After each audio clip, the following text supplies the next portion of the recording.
चांद पर खरगोश। गंगा के किनारे एक वन में एक खरगोश रहता था। उसके 3 मित्र थे, बंदर, सियार और ऊदबिलाव। चारों ही मित्र दानवीर बनना चाहते थे।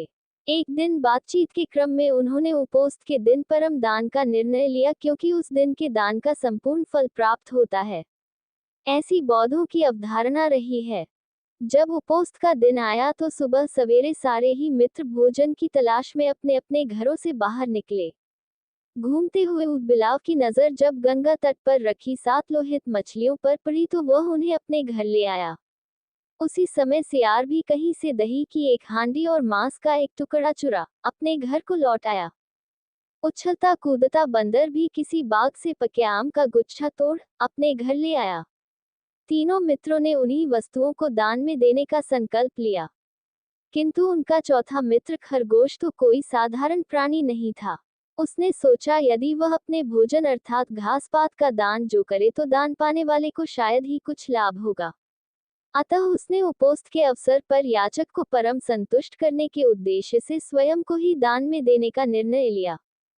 उसके स्वयं के त्याग का निर्णय संपूर्ण ब्रह्मांड को दोलायमान करने लगा और सक के आसन को भी तप्त करने लगा। वैदिक परंपरा में सक को शक्र या इंद्र कहते हैं।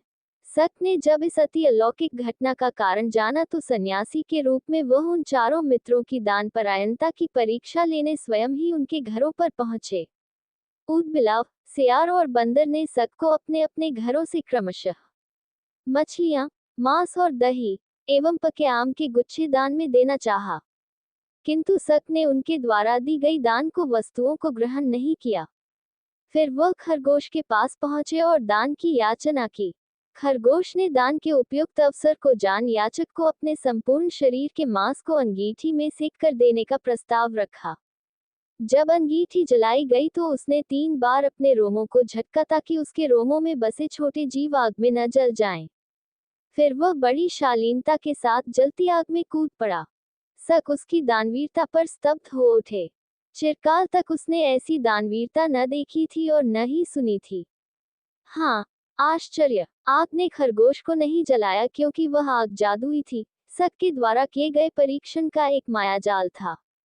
सम्मोहित सक ने तब खरगोश का प्रशस्ति गान किया और चांद के ही एक पर्वत को अपने हाथों से मसल चांद पर खरगोश का निशान बना दिया और कहा, जब तक इस चांद पर खरगोश का निशान रहेगा तब तक हे खरगोश, जगत तुम्हारी दान वीरता को याद रखेगा।